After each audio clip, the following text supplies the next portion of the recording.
या की मद न की होती तो आज हमारी हालत भी फ़लस्तीन की तरह कमज़ोर होती। अगर वतन से 2 बार हलाकर ज़ाकार्ड दुश्मनों के ख़िलाफ़ नहीं लड़ते तो चीन आ जातना मुस्तहकम ना होता। यह महज़ एक मफरूज़ नहीं बल्कि एक हकीकत है। अगर उस वक़्त चीन ने अपनी फ़ौज न भेजी होती तो कोरिया के अक़वाम मुत्तहिदा की फ़ौज का सामना नहीं कर सकता था। अमरीकी फ़ौज यालो दरिया पार कर जाती और पूरा शुमाल मशरक़ी इलाका अमरीकी फ़ज़ाई हमलों के ज़द में आ जाता।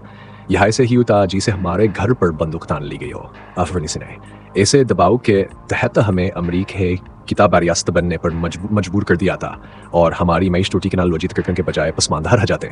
1950 में अगर अमरीकी फ़ौजान चोन नहीं पहुंची थी, लेकिन आने के बम्बार तैयारे यालो दरिया पार कर चुके थे और उन्होंने हमारे शहरियों पर बेदरीग बम्बारी की। लियाउनगा और दीगर इलाकों में 30 से ज़्यादा लोग हिलाक हुए। बाद में अमरीकी ने इस वाक़े को गलती है करार दिया, मगर तब तक हमारे रज़ाकार फैसला कर चुके थे कि हमें कोरिया जाकर जंग लड़नी होगी अमरीकी के खिलाफावर कोरिया के दफ़ा में।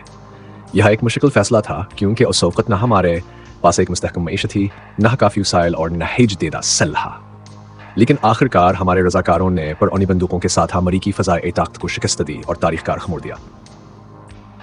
मसर और एक अबरतनाक सबक आज अगर हम मशरक़ वस्ता की सूरत हाल पर नज़र डालें तो मसर और फ़लस्तीन की मिसालें हमारे सामने हैं।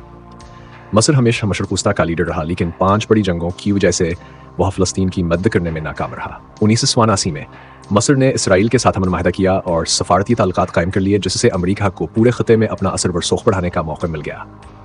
आज वही मसर जो कभी एक ताकतवर मुर मुल्क था, इसराइल के सामने कमज़ोर और बेबस नज़र आता है।